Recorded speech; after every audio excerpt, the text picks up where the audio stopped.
Hello Mechwarriors, how is it going? Welcome to your daily dose of Mechwarrior Online. Today I'm playing the awesome 8T it is today, and I'm playing it in a brawling loadout because it has amazing quirks for it. So as long as the quirks are in the game, I'm just using this one to have a lot of fun. Let's get over to the Mech lab and then I'm telling you what the build is all about.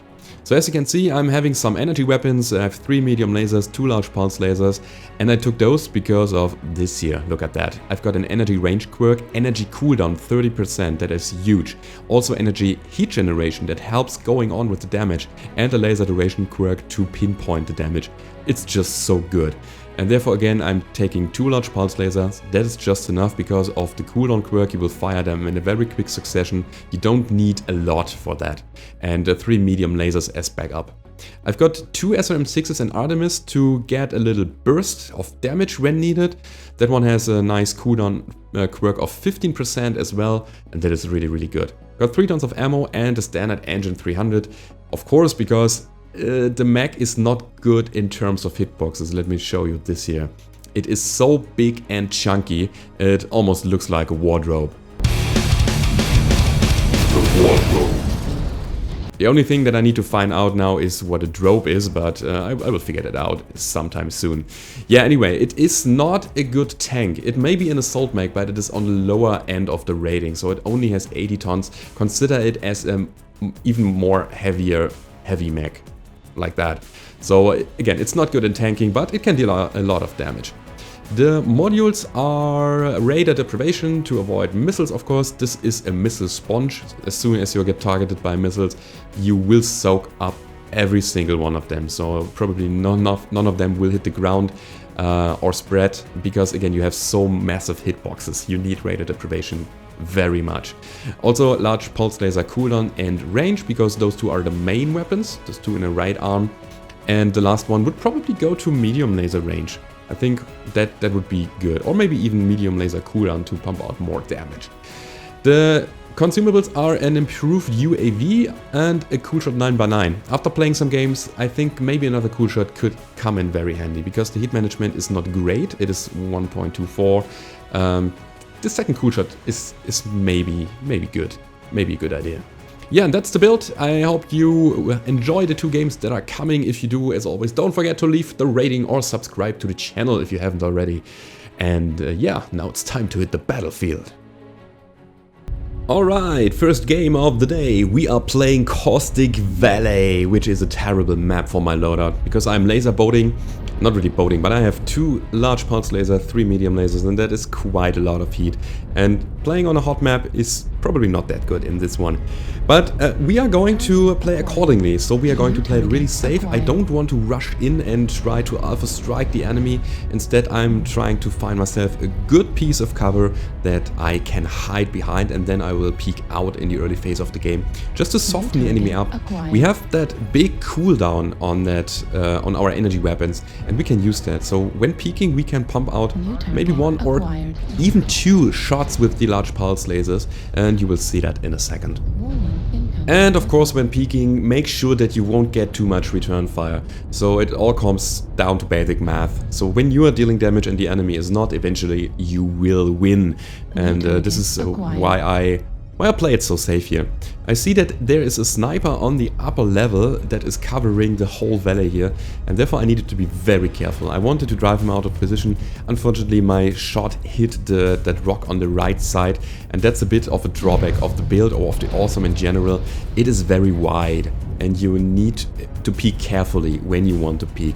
So basically I can fire only my large pulse lasers. I'm firing the mediums as well, but as you will see in a second, they mainly hit the rock on the left when I fire them, and I'm wasting a lot of heat to shoot that archer. But again, the cooldown is coming in very handy here. I got 3 shots with my large pulse lasers. That was the 4th, and now I need to get back to cover again just to avoid the missiles. The good thing is that we just stripped the archer of some weapons. That was very important. And yeah, the enemy team is trying to get ourselves or themselves into Delta 5 to push our teammates there, and we won't let them. We are just distracting them here. We keep them into position, pushing them back to Echo 5 so that they will be split apart. Again, there is at the moment no point rushing in. We can fire the SRMs on short range, of course, to deal a quick burst of damage, But again, for the main time, I'm just sitting here. And now we have an Atlas on the left pushing. The problem is that he is pushing alone. I am very unfortunately overheating here, but it's not a problem. The Atlas had no backup. There was only a Jenna coming with it and some medium range stuff. But it was too strung out. They didn't push as a team, they had no solid firing line. They came in one by one and it was very easy for us to take them out. So I'm going to the right side here because my left torso is damaged and I wanted to mop up what's left behind. I saw that there was a fallen behind Hunchback, and now that I know that he has no weapons anymore, I will stop firing at him. I won't waste my heat just shooting a mech that is not contributing to the fight anymore. I need to cool down and get back to the push, if you want to call it so, that went down earlier. So I wanted to support my team here, and I came in from behind to shoot at Summoner. And I think that was a good idea to go right in, because taking that one down was important. We had some confusion here within our ranks, and we needed to sort that one out so that we can focus on Delta 5 again.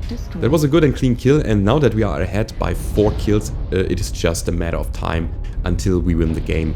We have some mechs in distress in Echo 5, Echo 6. They are being flanked from two sides. Going to get rid of the Jenna here. But since there was a call for help, we are going straight towards the Warhawk. I'm in an assault mech. It's a lighter assault mech, but still an assault mech. And I should probably take my assault mech to the front line now to tank some damage. My left torso is almost falling apart, but I still have the right side of my weapons, the important side with the large pulse lasers.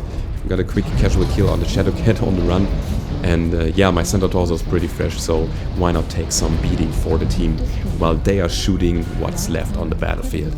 So it's only the Warhawk left, and yeah, he's totally out of position there. I don't know what he was doing there, but eventually we did it. We won the game and we totally brawled everybody down. It was a bit scary when the Atlas pushed, but again he had no follow-up and that made us win the game. So this time 615 damage, got 2 kills, 8 assists and 4 components destroyed. The next one will be a bit more brawlish, but yeah, let's go over and have a look at it. So here we are on the River City, we are playing Assault, and what we are doing here, we are pressuring their base pretty hard just to make them turn around.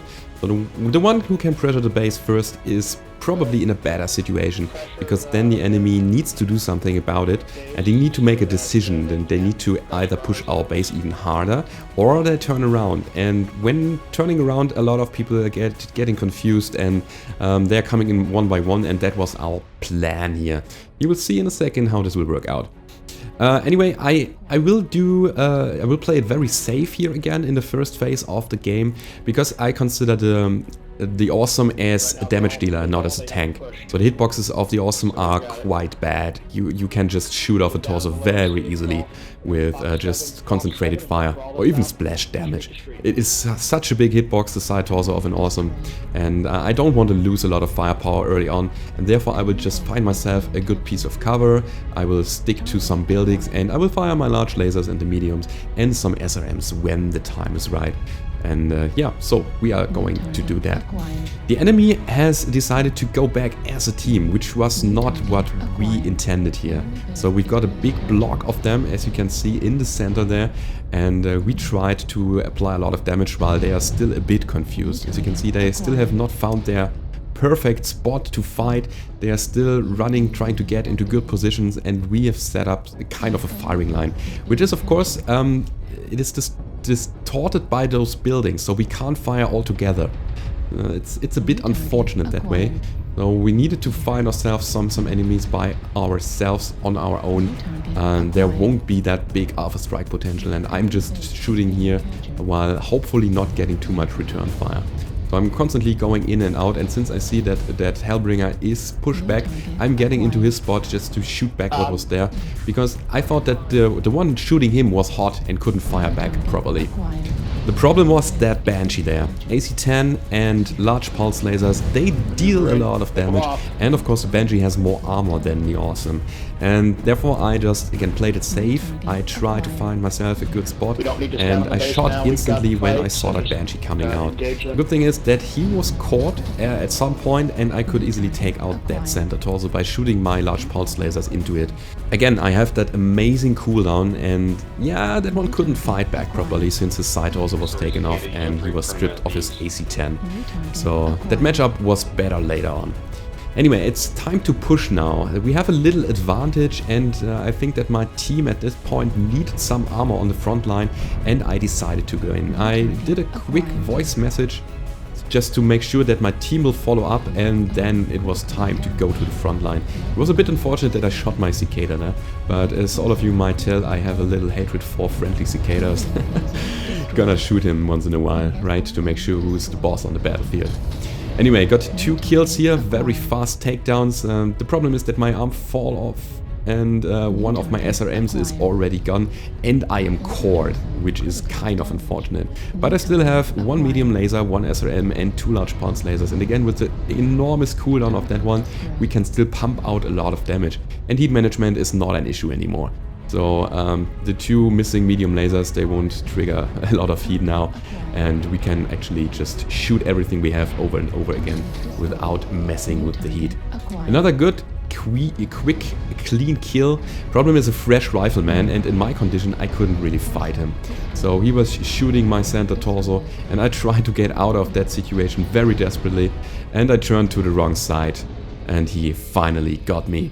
Was a bit unfortunate, but I dealt a lot of damage, got some kill out of that. And we will watch the game to the end because it will be very interesting and very close at the end. So let's have a look. We have that Hellbringer here, which has still a lot of firepower, but he's hot. And he is fighting that Locust, which is kind of fresh, and got a kill on our Timberwolf. Now it is 9 and 8. So we couldn't really deal much damage because, again, Hellbringer was hot and he was taken down as well. So our plan totally turned around when the enemy decided to push us as a team, and that was the totally right thing to do here. And yeah, we only got a linebacker with an ERPPC and some other guy, but it just wasn't enough. The enemy had too much brawling potential, and they were pretty much in good condition. As you can see, that rifleman, he has still a lot of his armor. And we eventually lost the game. I didn't think so early on, but it was a good fight. It was a really nice brawl. I had a lot of fun in this one, and sometimes you have to give your enemy a GG for that. So anyway, 798 damage got, 4 kills, 4 assists, 9 components destroyed in our wardrobe here. And yeah, I hope you liked the video. If you did, don't forget to leave a rating or subscribe to the channel if you haven't already. And if you want to support me doing that, what I'm doing here, then go down below to the description. There is a link to my Patreon page. There you can support me with a bit of money. And I hope to see you on the battlefield, everybody. Goodbye.